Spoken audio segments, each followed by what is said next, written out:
가겠습니다. 이렇게 자주 보면 정 드는데 정 들어야지 쉬워지는 겁니다. 예, 다 프린트를 보셨죠? 똑같습니다. 오늘 1강을 듣고 귀에 들리면 고, 속이 답답하면 스탑. 그리고 11월, 12월 그 입문 강의 다 듣고 오지 마시고 1강부터 6강까지만 듣고 오시면 됩니다. 자, 강의 교재는 이거죠. AI 방문가 요약집 총 170문제입니다. 기출문제 특강이니까 못해도 저는 2번 정도 풀 거니까 170문제 곱하기 2하면 340문제 되겠죠? 네. 각각의 세목별로 이렇게 되고 빨리 진행해 볼까요? 근데 오전반하고 뭐가 다르냐고요? 숨은 그림 찾기, 강의 순서, 출제 문항수에 따라서 양도세, 조세총론 플러스 관련된 부분. 그래서 오늘은 취득세 파트 정리할 겁니다. 그리고 여러분이 반응이 좋다 그러면 등록 면허세도 갈 것이고 반응이 더 좋다 그러면 재산세까지 갈 겁니다. 반응이 안 좋다 그러면 그냥 오늘 것만 하고 갈 것이고 매 시간 그래서 이게 키포인트입니다. 관련된 부분. 자, 사이트 가시면 되고 밴드 활용해 주시기 바랍니다. 자, 바로 진행할까요? 요약집 162페이지 154페이지 그리고 이따 기출문제 풀 때 우리 시험에 지금 요약집에 있는 문제는 하나도 빠뜨리지 않고 다 풀 겁니다. 각각에 관련된 지문도. 근데 그중에서 우리 시험에 딱 한 번 출제된 거 제가 별도로 표시해 왔습니다. 그럼 여러분도 똑같이 그 지문이나 문제 앞에다가 딱 한 번이었다라고 표시해 두시면 나중에 정리할 때 뭐 시간이 있는 분들은 그거 보셔야 되고 시간이 없더라 그러면 그냥 과감하게 통과해도 되는 겁니다. 소득세는 국세죠? 예.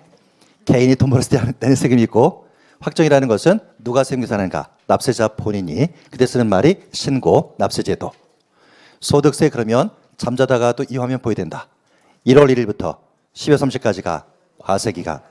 세금 신고 누가 하는가? 납세자 본인이. 언제 하는가? 다음 연도 5월 1일부터 5월 30일까지. 그때 하는 것을 확정, 신고, 납부. 분위기 좋은데요? 개인의 소득은 크게 보니까 세 가지. 종합소득, 퇴직소득, 양도소득. 종합소득은 이, 배사, 근, 연, 기. 주의하실 거 이자 배당은 통과해야 됩니다. 사업소득이라는 것은 사업을 통해서 돈을 버는 건데 사업이라는 것은 계속 반복죠. 자, 이 중에서 여러 사업이 있지만 우리 시험에 출제하는 것은 부동산 임대업. 그리고 근로소득, 연금소득, 기타소득. 기타소득 여기 있습니다. 가장 대표는 복권당첨. 그러면서 일시발적. 자, 세금 계산할 때 어떻게 할 것인가? 종합소득 6가지, 이배사 근연기는 합쳐서 계산하죠. 그때 쓰는 말이 종합과세. 대신 퇴직금은 따로 계산한다. 분류과세. 양도소득도 따로 계산한다. 그때 쓰는 말이 분류과세. 양도소득은 어쩌다 한번 팔아서 생긴 소득이니까 일시 우발적이라 부른다. 확인됐습니까? 네. 빠릅니까? 안 빠릅니까? 빠르다 느끼시는 분들은 배속을 늦추면 되고 느리다 싶으신 분은 빨리 들으시면 되겠죠. 네. 종합과세 반대말 분류과세. 분류과세 반대말 종합과세. 좋고. 자, 1번에 종합과세 이배사 근연기를 합쳐서 계산하는 거. 분류과세는 종합소득이 합산하지 않고 퇴직금 따로 계산, 양도소득 따로 계산. 주의해야 되겠죠. 분리과세 똑같은 말은 원천징수. 어떤 사례가 떠오르십니까? 요 밑에 있는 사례. 은행에서 내가 이자 받더라. 자, 은행에서 이자 받는데 100만 원 내 통장에 다 안 찍히죠. 은행은 나한테 이자 줄 때 세금을 먼저 뗍니다. 소득세 14%, 14만 원 떼는 것을 뭐라 부른가? 원천징수. 그리고 지방소득세 14,000원 뗍니다. 이렇게 지방세를 먼저 뗄 때 쓰는 말이 특별징수. 내 통장에는 84만 6천 원만 찍힌다. 이렇게 보시면 되고. 결손금이 뭐죠? 마이너스. 이건 무시하시고. 그래서 총수익 금액에서 필요비 뺐더니 플러스가 나오면 소득금액, 마이너스가 나오면 결손금액. 자, 155페이지 계산구조. 총수익 금액에서 필요비 빼니까 소득금액. 소득공제 빼주니까 과세표준. 과표 나오면 곱하기 세율하니까 산출세. 그리고 산출세에서 밑에서 빼주는 거 세액감면, 그리고 세액공제. 이따 나오겠지만 여러분 땅 갖고 계시죠? 땅 갖고 있는데 이번에 수용당합니다. 수용당합니다. 양도세 낼까요, 안 낼까요? 냅니다. 그런데 수용당한 사람 딱합니까? 안딱합니까? 내 땅이야. 내 땅에 수용당했어. 그럼 양도세 내는데 좀 딱하죠? 그래서 나중에 세액 감면해 줍니다. 혹시 이런 게 출제될 여지가 있으니까 다시 한번, 내가 땅을 갖고 있는데 수용당했어. 그러면 양도세 세금 계산은 하는 겁니다. 산출세까지 계산해 놓고 일정한 세금을 좀 깎아줍니다. 그때 쓰는 말이 세액 감면. 그럼 만약에 산출세액이 100이었다고 볼까요? 세액 감면 10% 해주더라. 그러면 100에 10을 빼니까 90 내야 되겠죠. 90. 네, 그렇게 흘러가는 겁니다. 자, 그 밑에 02번에 납세 의무자와 납세지 별표 3개짜리죠. 거주자와 비거주자.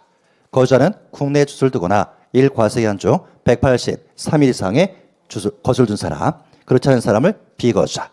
거주자는 국내 플러스 국외 무제한 납세 의무자죠. 이에 반해서 비거주자는 국내 소득에 대한 제한적인 납세임을 진다. 최근 시험에 보니까 이런 납세지가 계속 출제되고 있네요. 거주의 납세지는 사람의 주소지를 관할한 세무서고, 비거주 납세지는 주소지가 없으니까 사업장 소재지를 관할한 세무서. 좋습니다. 그리고 그 밑에 국외자산 양도 몇 년 기준? 5년 기준. 너무 잘하시는데요. 이건 예고에 없던 건데 이렇게 항상 그 세법은 애드립으로 강의합니다. 애들립이 아니죠. 국외예산 양도 최근에 계속 출제합니다. 납세 의무자는 5년 이상. 과세 대상 문제 나왔다? 뭘 생각해라? 아니. 하지 말걸. 말 꺼냈으니 국외자산 양도 문제는 최근에 계속 출제. 나올 거 정해져 있다. 납세 의무자는 거주자 5년 이상. 과세 대상은 뻑뻑해도 해야 됩니다. 등기란 제도가 없는 나라가 있을 수 있다. 등기 여부에 관계없이. 적지 마시고, 양도가 취득가액은 실거래가, 필요경비 계산 문제, 배제. 시험장 가면 안 해준다. 그렇게 안 나옵니다. 적용, 배제. 장기보유 특별공제, 배제. 외환산, 그렇죠. US 달러는 기준 환율, US 달러 2위 통화는 재정 환율. 세율, 미등기 세율 70% 정의하지 않아. 보유기한도 상관하지 않아. 되시겠습니까? 아까 나 제가 빠매웠는데 양도소득 기본공제 해줘. 소득별로. 외국 납부세 선택. 내가 미국 땅 갖고 있다 팔았네요. 미국 세금 냈죠. 그 이름이 외국 납부세. 그런데 대한민국 양도세 또 내래. 이중과세 문제 따르죠. 조정하는 방법의 키워드는 선택. 첫 번째 뭐죠? 산출세액 밑에서 빼주는 거. 그래서 아까 어디 갔죠? 산출세액 밑에서 빼주는 거. 외국 납부 세액공제. 또 하나가 필요경비에 산입하는 방법. 둘 중에 하나 선택할 수 있고. 물납은 안 되죠? 분납은 가능하죠? 몇 페이지? 이건 또 예고에 없던 거여가지고 제가 PPT를 준비를 못했는데 212페이지. 그렇게 나올 때마다 부담 없이 계속 보는 게 세법 실력을 향상시키는 겁니다. 제가 여러분한테 해드릴 거는 이런 거밖에 없습니다. 212페이지 06번 국외예산 양도. 납세 의무자는 거주자 5년 이상. 2번 양도소득 범위에는 등기 여부와 관계없이. 3번 양도가 취득가액은 실거래가. 4번에 필요경비 계산 문제 배제. 5번 장기부 특별문제 적용 배제. 5번의 별표. 대신 6번의 양도소득 기본제는 소득별로 250만 원 공제해주고 7번 외화를 원화로 환산해야 되겠죠. US 달러는 기준 환율, US 달러 이해 통화는 제정 환율. 오른쪽 8번 세율 파트 미등기 세율 70% 적용하지 않죠? 그 이유는 등기란 제도가 없는 나라가 있을 수 있으니까. 보유기간 여부에 관계없이 6에서 40%까지 7단계 초현수율. 9번의 별표 외국 납부세 거기에 동그라미죠. 외국 납부세 미국 땅 팔았다. 그럼 미국 세금 냈죠. 그 세금 이름이 바로 외국 납부세. 그런데 대한민국 양도세 또 내야 돼. 이중과세 문제 따르더라. 가로 속에 선택의 동그라미. 첫 번째는 산출세액에서 공제하는 거. 잠깐 칠판. 산출세액 밑에서 빼주는 거. 세액 공제 방법이다. 그런 단어를 쓰는 거죠. 그러면서 그 이름은 외국 납부 세액 공제. 또 2번은 필요 경비에 산입하는 거. 저 위에다 산입하는 거죠. 둘 중에 하나를 선택할 수 있다. 맨 밑에 10번에 분할 납부는 가능하지만 물납은 할 수가 없죠.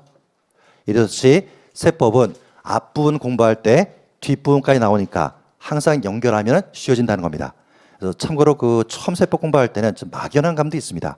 저 뒤에서 나오는 얘기 못 알아듣겠고. 그래서 제가 늘 말씀드리지만 세법 공부할 때는 좀 참아라. 꾹 참아있지만이 몇 바퀴 돌고 나면 아 그게 그거구나 이렇게 흘러간다는 겁니다. 다시 원위치 156페이지.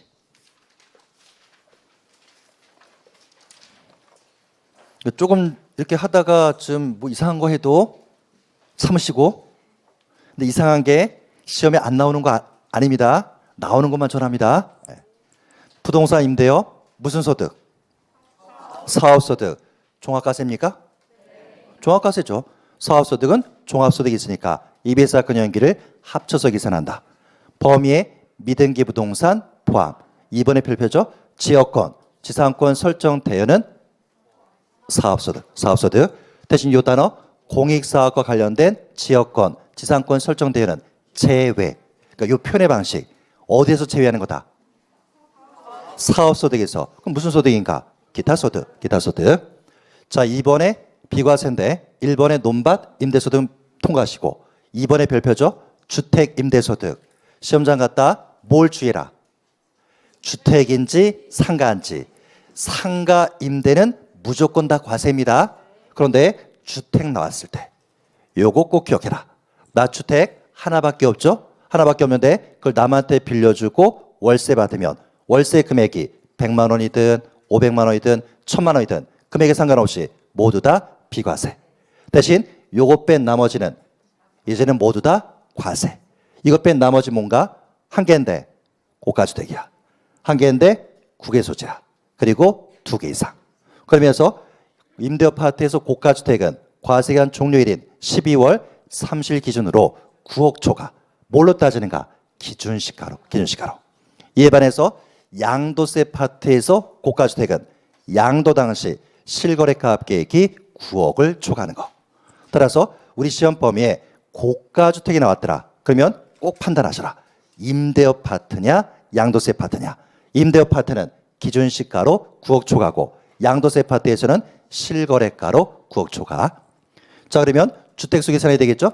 다가구는 한 개, 구분등기 각각. 공동소유는 지분이 가장 큰 자의 소유를 계산하고 그리고 전대 전선세는 통과하셔야 됩니다. 본인과 배우자는 합산. 주의하자 뭐 계산할 때만 합치는가? 주택수 계산. 대신 세금 계산은 남편 따로 부인 따로. 그러면서 공동소유 우리 시험범위에 나왔을 때 어딜 묻고 있는가를 꼭 확인해라. 임대업 파트에서는 지분이 가장 큰 자의 소유 계산이고 양도세 파트에서는 각각의 주택수에 포함한다. 자, 이제 과세가 되면 157페이지 소득금액 계산해야 되겠죠? 소득금액은 총수익금액에서 평균 차감하니까 소득금액이 나옵니다. 총수익금액은 임대료 플러스 간주임대료. 임대료는 무엇인가? 월세 받는 거. 간주임대료는 보증금, 전세금 받았을 때 법에서 계산하는 이자 상당액. 따라서 여러분들이 문제 푸실 때 다음은 소득세법상 임대에 관한 설명이다. 이렇게 운을 띄웁니다. 지문 중에 어쩌고 저쩌고 임대료가 나옵니다. 임대료. 그럼 뭘 계산하시고? 월세. 그리고 지문 중에 어쩌고 저쩌고 쭉 하면서 보증금 또는 전세금자가 나옵니다. 뭐 풀라는 거다? 간주임대료. 그 눈치를 빨리 채라. 자, 그러면서 간주임대료 개념 다시 한번 잡아볼까요? 내가 지금 상가를 임대 놓고 있습니다. 보증금 1억에 월세 100만 원 받고 있고 임대기간은 1월부터 12월 30일까지더라. 임대료는 월세니까 100만 원 곱하기 12개월 1200만 원이 되겠죠? 간주임대료는 보증금 1억에다가 법에서 계산한 이자 현재는 2.1%입니다. 210만 원 계산하겠죠? 그러면 총 수익 금액은 임대료 1200에다가 간주임대료 210만 원 합치니까 1410만 원이 된다. 확인됐습니까? 네. 자, 그러면서 이거 주택에 대한 간주임대료 뭘 공부하자는 얘기죠? 내가 주택이 있어. 그걸 임대 놓고서 전세금, 보증금 받았던 얘기죠. 그러면 간주임대료 계산 안 하는 게 원칙이야. 언제 계산하는가? 33 기억하자. 33.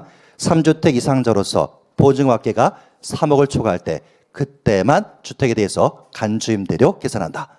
그리고 3주택 이상 따질 때 주택세에 포함하지 않는 거 소형주택인데 전용면적 40제곱미터 이하짜리로서 기준시가가 2억 원 이하짜리. 되시겠습니까? 네. 문제 갑니다. 158페이지. 159. 참 문제가 길죠. 시험장 갔네요. 거주자 갑이 국내 소재 상시 주거용 건물 동그라미. 상시 주거용 건물이 뭘까요? 이게 바로 주택입니다. 주택. 그것을 임대하고 있더라. 임대 동그라미. 벌써 끝났습니다. 이 문제는 뭐에 관한 얘기다? 주택, 임대. 그러면 임대업 파트 얘기한다는 거죠. 그래서 콤마다음 소득세법상 설명으로 틀린 거. 다만 고가주택이 아니며 불소는 고려하지 않습니다. 나머지는 통과하셔도 되고. 출발해 볼까요? 1번의 키워드. 어떻게 여러분 제가 읽어드리는 게 좋습니까? 아니면 여러분이 읽고서 제가 키포인트 찾는 연습시키는 게 좋겠습니까? 혹시 두 개 다 해달라고요? 뭐 첫날이니까 두 개 다. 2011년 1월 이후 최초로 발생한 소득분부터 거주자가 3주택 이상을 소유하고 주택과 그 부수를 임대하고 받은 보증금. 전 속에서 꿈틀거리는 거 참지 못하겠습니다. 이 문제는 소득세 중에 임대 파트야. 근데 보증금 나왔어. 그럼 뭘 묻겠다는 거다? 간주임대료. 이 문제가 전체가 주택이지 않습니까? 그러면 3주택 이상. 보증금 확인해야 되겠죠? 보증금 등의 합계액이 3억 초과네요. 그러면 간주임대료 계산한다 안 한다? 해야 되는 거죠. 간주임대료를 자, 그다음 요 표현. 총수익금액에 산입한다. 거기에 밑줄. 그러니까 보증금 33인데 간주임대료 계산하는 건 아시겠죠? 대신 이런 표현을 알아두시는 겁니다. 총수익금액에 산입한다. 자, 아까 총수익금액은 뭐와 뭘 더한 거죠? 임대료와 간주임대료. 따라서 총수익금액에 산입한다가 간주임대료 계산한다. 같은 표현. 2번은 색깔 칠하시고. 색깔이든 여러분 어떻게 딱 한 번. 이렇게 제가 딱 한 번 출제한 것은 색깔을 칠했습니다. 주택 임대로 인해서 발생한 소득에 대한 총수익 금액의 수입할 시기. 참고로 앞쪽 요약집에 이론 파트는 안 적혀져 있죠. 조금 전에 제가 정리할 때 안 적혔지 않습니까? 그 이유는 여태까지 딱 한 번 출제한 거니까. 괜히 그렇게 한 번 출제한 것까지 앞쪽에다 실으면 나중에 다 암기하지 않습니까? 너무 많아지니까 이렇게 문제로만 구성했다는 겁니다. 그래서 여러분들은 이 앞에다가 딱 한 번 또는 여러분만의 표시를 해두시는 게 좋겠습니다. 그 시기는 계약에 의해서 지급일이 정해진 경우 정해진 날로다. 이건 뭘까요? 자, 지금부터 제가 설명드릴 때 그냥 난 도저히 모르겠어. 그럼 통과하셔도 되고. 왜? 한 번밖에 출제 안 했으니까. 그러니까 가벼운 마음으로 들으시라는 얘기입니다. 자, 이 문제는 요겁니다. 수입할 시기. 눈여보시면서 야, 수입할 시기? 그럼 외국에서 수입한다는 건가? 아닙니다. 여기서 수입할 시기라는 것은 귀속 연도를 따지는 겁니다. 몇 년도 기준인가? 그러면 우리 소득세에서는 1월 1일부터 12월 30일까지가 과세 기간이죠. 만약에 이때가 2019년이었다고 볼까요? 그 다음 1월 1일부터 12월 30일까지가 2020년이 될 겁니다. 들어만 두시는데 이번에 갑이 을한테 임대를 합니다. 임대를 하는데 여기에다가 임대계약서에 월세는 매월 25일 날 지급하기로 한다. 이렇게 약정을 맺었다고 볼까요? 그러면 12월 25일 날 월세가 들어와야 되겠죠. 그런데 이때 월세가 안 들어왔습니다. 대신 1월 5일 날 월세가 들어왔다고 볼까요? 다시 한번 집주인과 세입자가 월세 계약서에는 매달 25일 날 지급하기로 약정을 맺었습니다. 근데 실제로는 12월 25일 날 입금된 게 아니고 1월 5일 날 입금됐다고 볼까요? 그러면 집주인의 입장에서는 이 월세를 2019년 귀소로 볼 거냐 아니면 2020년 귀소로 볼 거냐 이에 대해서 출제했다는 겁니다. 그때를 뭐라 하는가? 수입할 시기 몇 년도 소득을 볼 것이냐 이해가 가는 얘기입니다. 대충 판을 아시겠습니까? 자, 이제 설명해 볼까요? 어떤 케이스라고요? 계약서에다는 25일 날 지급하기로 했어. 그럼 앞에 거까지 잘 지급하다가 12월 25일가를 다음 연도 1월 5일 날 입금했어. 그러면 건물주의 입장에서는 2019년 귀속일까요? 2020년 귀속일까요? 애매하죠. 이럴 때 우리 법은 어떻게 하는가? 계약서가 있더라. 그러면 여기에 적힌 날 기준입니다. 그래서 보니까 주택임대로 인해서 발생한 소득에 대한 총수익 금액의 수입할 시기는 그러니까 몇 년도 소득이냐 계약에 의해서 지급일이 정해져 있더라. 월세 계약서 있다는 거죠. 이때는 그 정하여진 날 25일 따라서 2019년도 귀속이 되는 겁니다. 아시겠습니까? 취지는 이 사람 보증금 낸 게 있겠죠. 우리 월세 안 들어오면 보증금에서 까지 않습니까? 그러니까 돈 안 들어왔어도 이때 들어온 거로 봐서 2019년도로 하는 겁니다. 참고로 뭐 여기까지 출제 안 됐는데 둘이 계약서 안 썼다고 볼까요? 계약서 안 쓰고 임대차 계약 맺을 수 있습니까? 말로 하는 게 있겠죠. 구두 계약. 신발 신는 구두가 아니고 말로 하는 거. 그럼 둘이서 25일 날 월세 주기로 했습니다. 그런데 이 사람이 25일 날 월세를 안 주고 1월 5일 날 주는 경우도 있겠죠. 그러면 건물주 입장에서는 2019년도 걸까요? 2020년도 걸까요? 이때는 확인될 사항이 없지 않습니까? 따라서 이때는 뭐가 되는가? 돈 들어온 날. 그러니까 1월 날 들어왔겠죠. 따라서 이때는 2020년 귀속. 야, 이렇군요. 분위기가. 시험에 안 나오는 거 할 때가 집중도가 더 높은 것 같은데요. 한번 출제했다. 그래서 이제 다시 가벼운 마음을 보는데 수입할 시기라는 게 무엇인가? 몇 년도 귀속을 할 거냐? 왜 소득세는 1월 1일부터 12월 30일까지가 과세기간이니까. 그러면서 둘 간에 계약서 썼다. 그러면 돈 들어온 게 중요한 게 아니고 계약서에 써여진 날, 정해진 날. 그런데 때에 따라서는 계약서를 안 쓴 경우도 있더라. 대표는 구두계약. 그때는 실제로 돈이 들어온 날. 되시겠습니까? 네. 이렇게 가볍게 보시고. 자, 3번의 키워드.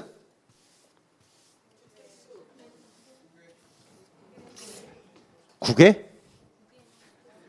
그렇죠. 지금 이 문제가 주택임대지 않습니까? 그런데 주택이 국외에 있네요. 그러면 국외 주택 하나밖에 없다. 다른 거 없습니다. 그거 임대 놓고서 월세 받으면 과세다 비과세다? 과세. 그런데 국외 주택이 두 개야. 과세 비과세? 과세. 따라서 당해 주택이 국외 수준이었더라. 주택수에 관계없이 모두 다 과세. 그걸 먹고 있는 것이고. 4번은 저는 예보입니다. 주택수. 이 문제는 분명히 임대 아파트죠. 주택수 계산 봤더니 어디 겠습니까?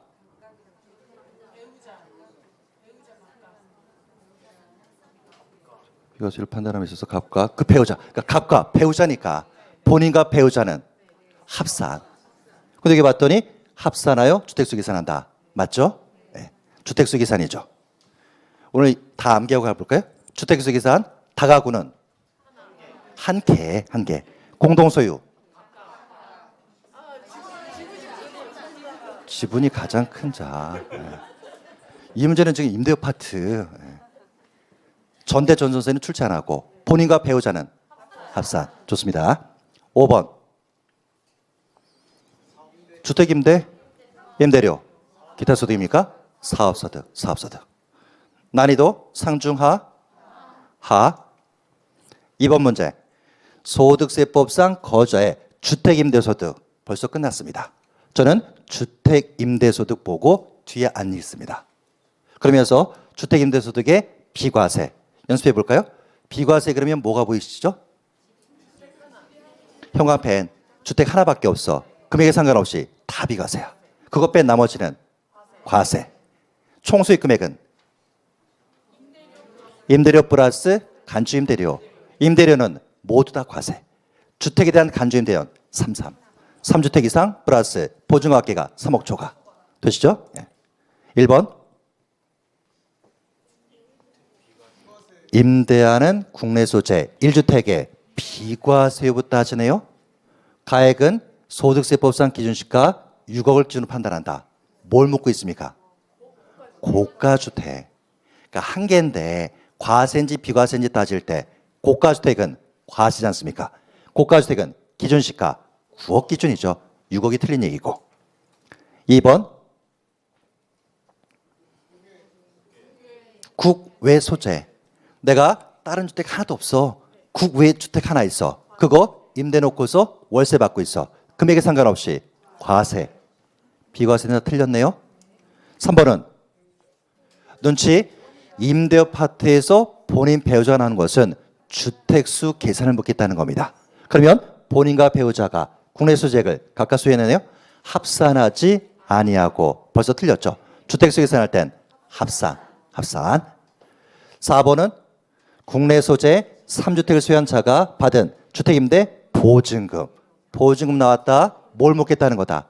간주임대료. 3 확인해야 되겠죠. 주택수는 3주택. 보증금이 4억. 3억 초과네요. 그러면 콤마 다음 그 보증금에 대해서 법령에서 정한 산시로 계산한 금액. 이게 뭐다? 이게 바로 간주임대료. 그러니까 표현의 방식을 기출 위주로 확인하시는 겁니다. 시험장 갔을 때 간주임대료 이렇게 물을 때도 있고 콤마 다음처럼 보증금에 대해서 법률에서 정한 산시로 계산한 금액 이렇게 물을 수 있다. 그러한 간주임대료를 어떻게 하는가? 총수익 금액에 산입한다. 아까 총수익 금액은 임대료 플러스 간주임대료. 확인되시죠? 자, 5번은 과세기간 종료일 현재 몇 월 며칠? 12월 30일 현재 소유 중인 국내 소재 주택에 대한 주택 임대소득의 비과세 판단 시 기준시가는 과세기간 개시를 기준으로 한다. 틀렸네요. 고가주택 판단할 때는 과세기간 종료일인 12월 30일 기준이죠. 과세기간 개시이 틀렸고. 자, 한 장 넘겨서 3번 문제. 소득세법상 거저의 부동산 임대에서 발생한 소득에 관한 설명 옳은 거. 어디에 동그라미? 부동산 임대요. 1번. 5천은 예보입니다. 일단은 지역권 대여는 사업소득. 그런데 공익사업과 관련돼서 이것은 기타소득. 저도 암기는 못하지만 가끔 이렇게 합니다. 공익사업의 기억, 기타소득의 기억. 공기? 그건 알아서들 하시고. 자, 2번은 지상권 대여는 사업소득. 공익사업과 관련된 것은 기타소득. 되시겠습니까? 칠판 바쁘십니까? 요거 살짝 바꾸면 또 여러분 틀립니다. 지상권 대여는 사업소득이죠. 앞에 거 빼고 지상권 대여는 사업소득. 지상권 양도는 양도소득. 그러니까 지상권은 사업소득이야. 그럼 시험장은 또 틀린다. 지상권이라는 게 있어. 그걸 남한테 빌려주고 대가받을 때가 사업소득이야. 공익사업과 관련된 것은 기타소득. 그런데 슬며시 바꿔서 지상권이라는 게 있어. 그걸 남한테 팔았어. 그럼 무슨 소득인가? 양도소득. 아시겠습니까? 3번. 미등기. 연대하고 대가를 받는 거. 사업소득이죠. 무슨 얘기? 내가 부동산이 있어. 빌려주고 대가 받으면 부동산임대요. 사업소득이야. 그런데 내가 가진 그 부동산이 아직 등기가 안 돼 있어. 미등기 상태에서 남한테 빌려주고 대가 받아도 사업소득으로 과세한다. 바로 그 얘기. 4번은 딱 한 번 출제. 예, 알아서 표시하시고. 그럼 일단은 시험장 갔다 처음 보는 거 통과하는 거 연습하는 겁니다. 5번은 9개. 한 개든 두 개든 모두 다 과세가 되겠죠. 그러면 정답은 4번. 남는 게 4번밖에 없으니까. 예? 그러니까 옳은 거 찾아라. 1번은 지역권 대연대, 공익사업 관련돼서 기타 소득이 있고 2번은 지상권 대연대, 공익사업 관련돼서 기타 소득이네요. 3번은 미등기 부동산, 사업소득이죠. 5번은 9개는 사업소득이죠. 그럼 남는 건 4번.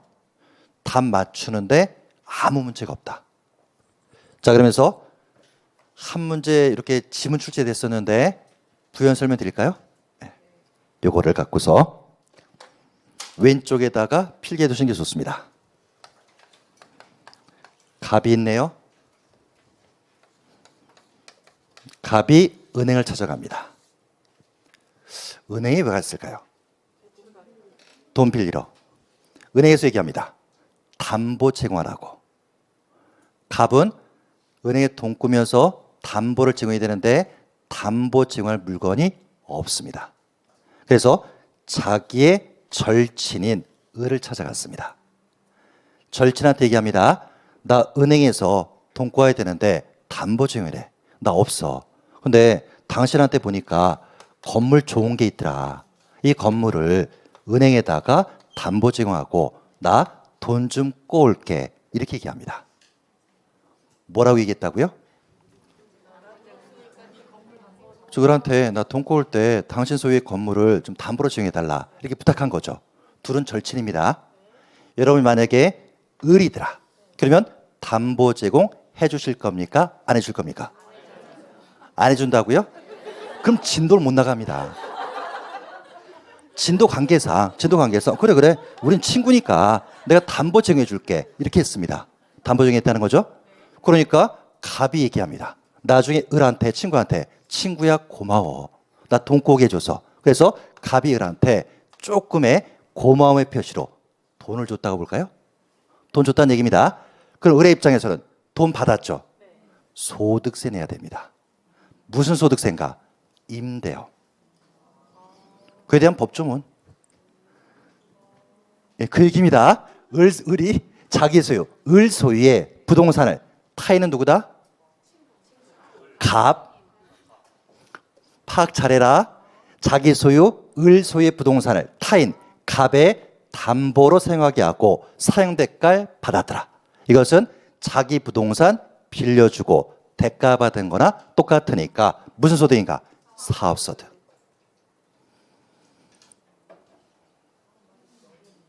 예? 아니 근데 한 번 출제했고 얘 몰라도 답은 맞출 수 있다.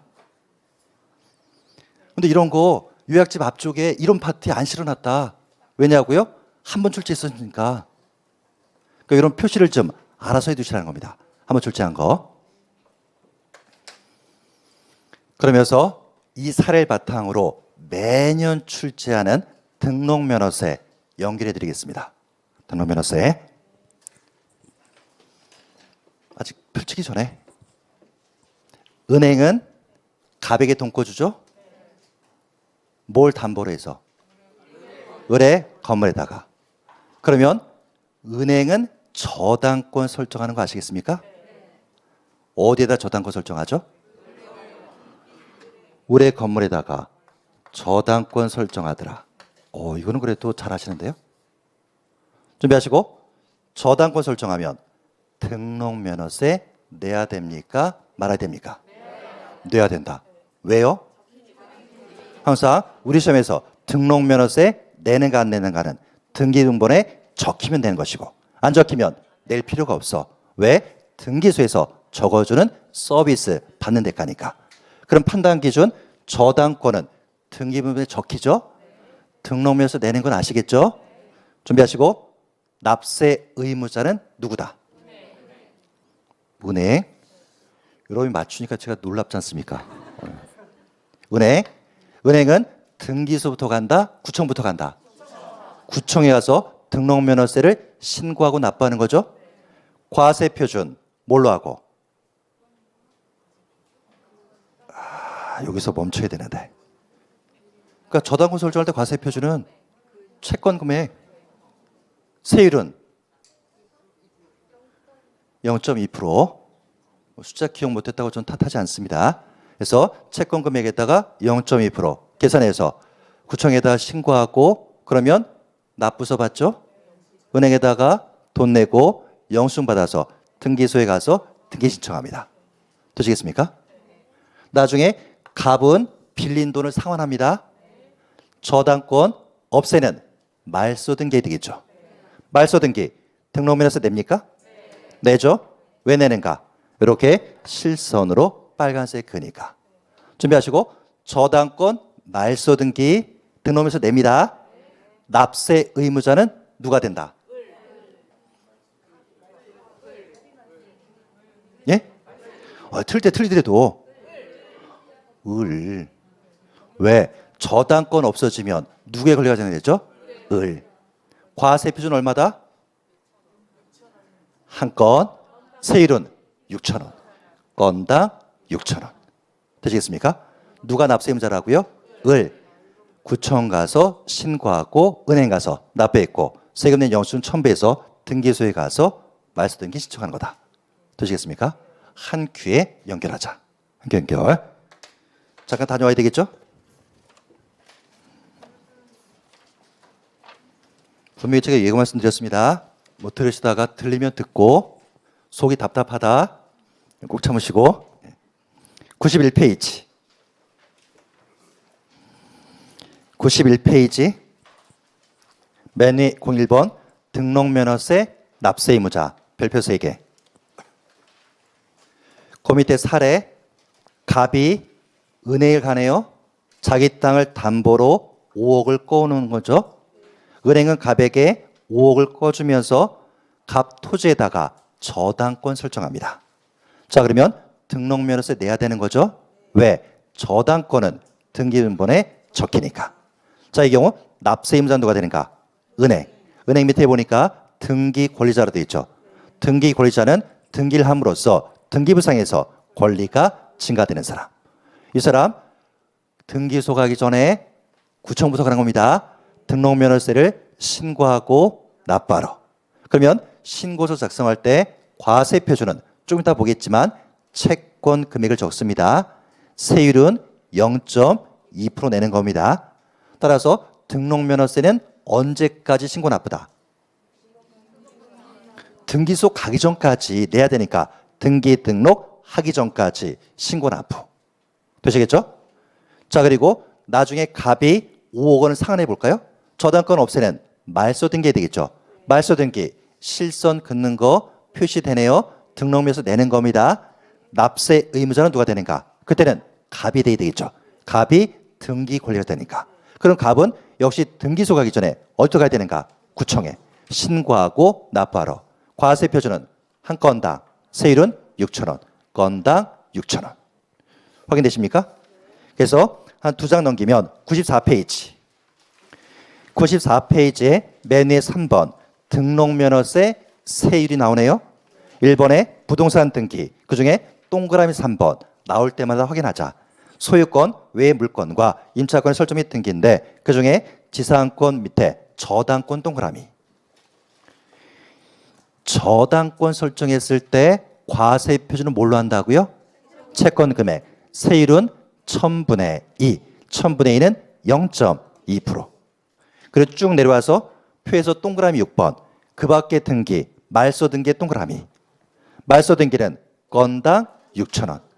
한 건, 두 건, 세 건을 뭐라 부르는가? 종량세라 불렀었죠. 종량세. 그 6,000원을 뭐라 불렀습니까? 정액세. 정해져 있으니까 정액세. 그리고 왔으니까 박스 밑에 등록면허세 세율시 적용시 유의사항인데 최저 세액액이 기억나야 되겠죠. 등록면허세 열심히 계산했더니 6,000원 미만입니다. 해도 최소한 6,000원 내라. 그때 이름이 무엇인가? 최저세액. 자, 오른쪽 기출문제 1번. 지방세법상 부동산 등기에 대한 등록면허세 표준세율로 틀린 거. 지금 암기 다 못합니다. 그중에 어떻게 출제되는가 빠르게 보시면 5번 지문. 5번 지문. 저당권 설정 및 이전 등기할 때는 채권 금액의 1000분의 2. 되셨나요? 한 장 넘겨서 96페이지. 4번에 등록면허세 부과징수라고 되어 있죠. 1번에 납세지 별표. 납세지 문제 푸는 요령. 국세냐 지방세냐. 국세는 사람 쫓아가죠. 사람 주소지를 관할한 세무서고, 지방세는 물건 소재지. 등록면허세는 국세다 지방세다. 지방세니까 물건을 쫓아가서 부동산 소재지. 2번의 납부 방법 원칙 동그라미 1번. 아까 사례 기억해라. 은행은 저당권 설정하고 등기소 가기 전에 구청부터 갔네요. 신고하고 납부하러. 그래서 언제까지 납부인가? 등기 등록하기 전까지. 그래서 동그라미 1번. 등록을 하려는 자는 과세 표준에 세율을 정하여 산출한 세액을 등록을 하기 전까지. 그게 키포인트죠. 등록을 하기 전까지 납세지를 관할한 지자체장에게 신고하고 납부해야 된다. 여기서 등록을 하기 전까지란 등기등록 신청서를 등기등록관서에 접수하는 날까지 얘기하는 것이고, 동그라미 2번 별표죠. 거의 매년 출제. 신고 의무 다 하지 않았다. 신고자의 동그라미죠. 신고가 뭐죠? 신고서 작성해서 종이 제출하는 거. 그게 바로 신고. 그건 다 하지 않았는데 등록면허세 산출세액을 등록하기 전까지 납부했습니다. 납부자의 동그라미. 납부는 돈 냈다는 얘기죠. 다시 한번 신고서 제출하지 않았는데 세금 돈은 냈습니다. 그럼 지자체 입장에서는 돈 들어왔더라. 세상이 아름답게 보인다. 그래서 어떻게 하는가? 신고를 하고 납부한 것으로 본다. 그리고 용서까지 해줘야 되겠죠. 용서란 무엇인가? 무신고 가산세 및 과소신가세를 부과하지 아니한다. 이렇게 흘러가는 겁니다. 대충 감 잡았습니까? 네. 103페이지.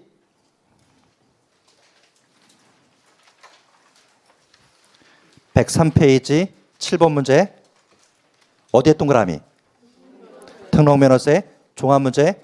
1번의 키워드 납세지. 기억날 단어.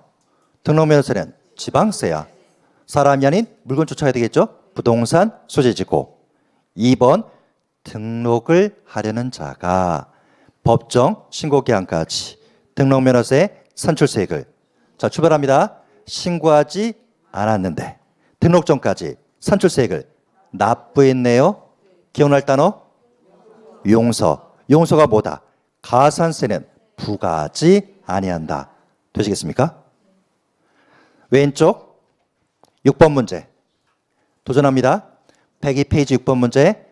갑이 을 소유 부동산에 관해서 전세권 설정 등기합니다. 그려지십니까? 갑이 을 소유 부동산에다가 전세권 설정해. 1번 납세 의무자는 전세권자인 갑이다. 맞죠? 2번은 뭘 물었다? 납세지. 그러니까 전세권 설정할 때 납세지인데 등록면허세는 지방세야. 물건 소재지. 주소지가 X죠. 잘 몰라도 답 찾았어. 끝. 틀린 거 찾았지 않습니까? 밑에 거 확인하고 싶다고요? 3번 전세권 설정 등기할 때 전세 금액의 1000분의 2 맞고, 4번은 전세권 설정 등기에 대한 등록면세 산출세액이 건당 6,000원보다 적더라. 얼마 내야죠? 6,000원. 그 이름이 뭐였습니까? 최저세액. 5번 만약 병이 갑으로부터 전세권 이전받아서 등기하는 경우라면 등록면세 납세 의무자는 병이다. 왜? 병의 권리가 증가되니까. 기습 칠판. 갑이 을한테 뭐라고 얘기했다고요? 나의 친한 친구 돈 꼬우게 담보 좀 제공해줘. 그럼 은행은 갑에게 돈 꿔주면서 친구인 을의 부동산에다가 저당권 설정하죠. 저당권 설정하면 등록면세 내야 돼. 적히니까. 납세 의무자는 은행의 권리가 증가돼. 등기 권리자로서 납세 의무자야. 과세 표준은 채권 금액의 세율은 1000분의 2가 돼. 은행이 신고 납부하고 등기 신청했다. 나중에 갑이 꼬은 돈 상환하겠죠. 저당권 없애는 말소 등기한다. 건당 6,000원씩 내는 겁니다. 누구의 권리가 증가되는가? 을의 권리가 증가돼. 따라서 말소 등기했을 때 납세 의무자는 을이 되고 건당 6,000원. 그러면서 갑이 을한테 고마움의 표시로 돈을 줬다는 얘기죠. 그러면 을의 입장에서는 자기 소유의 부동산을 타인의 담보로 제공하고 그 사용 대가를 받은 것이니까 이것은 임대업과 똑같다. 사업소득에 포함된다. 그에 관한 법조문. 되었습니까? 다시 원위치. 너무 돌아다니고 왔는데요. 원위치가 어디죠? 160페이지. 160페이지. 160페이지 우리 3번 문제 풀고 있습니다. 그 좀 못 버티겠는 분은 그냥 좀 참으시고, 예? 하지만 이게 나중에 보면 여러분한테 더 큰 도움이 되는 겁니다. 세법에 대한 감을, 부담을 줄이는 거죠. 예. 4번 문제. 부동산 임대. 임대업이네요. 1번은 국외는 한 개든 두 개든 주택수에 관계는 없이 다 과세죠. 네. 2번 3주택을 소유하는 자가 받은 보증금 합계액이 2억입니다. 그러면 간주임들이 묻겠다는 얘기죠. 3.3 요건 충족하지 못했죠. 따라서 간주임들을 사업소득 총수익금에 산입한다. 틀린 얘기. 참고로 가로 속에 봤더니 소형주택 아니라고 돼 있죠. 소형주택 다행스러운 것 시험에 출제된 적 없습니다. 좀 기출문제 보니까 다음 중 소형주택이냐 아니냐 찾아라. 전용면적 40제곱미터 이하짜리로서 기준시가 2억 원 이하 출제된 적 없다. 그럼 여러분이 나중에 판단하실 때 나는 좀 시간이 없어. 그러면 그런 소형주택 암기 안 할 것이고 나는 그래도 조금의 여유가 있어. 그러면 그때는 별도로 암기하시고 이렇게 기출문제를 보면서 어떻게 출제될 건지를 한번 예상하면서 준비하시라는 얘기입니다. 되시겠습니까? 대신 저는 그래도 앞에서 강의하는 사람이니까 마이크 잡고 가면서 그게 30이었던가요? 40이었던가요? 이러면 그렇지 않습니까? 그러니까 저는 그냥 암기하고 강의할 수밖에 없다. 예? 그렇다고 제가 암기했다고 여러분 다 암기하라는 그런 건 아닙니다. 철저하게 기출문제 보시면서. 3번 2주택과 2개의 상업용 건물을 수연자가 보증금 받았다. 뭘 묻겠다는 얘기다. 간주임대료. 그럼 주택은 간주임대료 계산하지 않아. 왜? 3주택 이상이 아니니까. 대신 상업용 건물은 간주임대료 계산해. 그러면서 법률을 정하는 바에 따라 계산한 간주임대를 사업소득 총수임 산입한다. 봤더니 2개의 상업용 건물에 대하여만 맞는 얘기죠. 말을 바꾸면 주택에 대해서는 간주임대를 계산하지 않겠다는 얘기. 4번 고가주택. 이 문제는 양도세 문제다. 임대소득 문제다. 임대소득. 그럼 튀어나올 단어 과세기간 종료일 기준 기준시가가 9억을 초과하는 거. 과세기간 종료 현재 기준시가 9억 초과. 맞고 5번은 역시 한 번 출제됐던 거. 한 문제가 아닌 하나의 지문으로. 대신 요거 몰라도 답 찾는 데는 아무 문제가 없습니다. 여기까지만 하고 실까요? 사업자가 부동산 임대하고 임대료. 임대료가 뭐죠? 월세. 그거 외에 전기료 동그라미, 수수료 동그라미. 참 이거는 요즘의 법조문이 아니고 옛날 법조문인데, 예를 들어서 제가 그냥 뭐 다가구 주택 갖고 있다고 볼까요? 뭐 다가구는 공법시에 나오겠지만 19개까지 지을 수 있죠. 통과. 3층짜리에 2개씩 있어서 6가구가 있습니다. 제가 집주인이니까 3층에 살고 있죠, 보통. 3층. 그러면서 세입자들한테 전기료, 수도료를 받아야 되는데 계량기가 하나밖에 없습니다. 각각의 집에 딸린 게 아니고. 그러면 여러분은 세입자한테 그거를 받아가지고 전기료, 수도료 내실 거죠. 그러면 낼 금액보다 더 많이 거두실 겁니까? 적게 거두실 겁니까? 인간의 심리상 더 많이 걷겠죠. 그건 우리 세법에서 못 봐주겠다는 겁니다.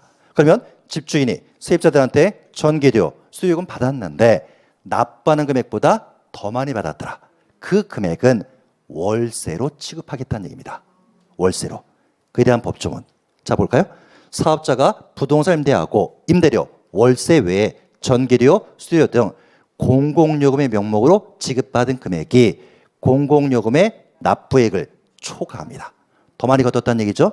그러면 초과하는 금액은 사업소득 총수익 금액에 산입한다. 그래서 아까 사업소 총수익 금액은 임대료와 간주임대료겠지 않습니까? 이거는 간주임대료는 될 수가 없겠죠. 왜? 전세금, 보증금이 아니니까. 그래서 어디에 포함되는가? 임대료에 포함시키겠다.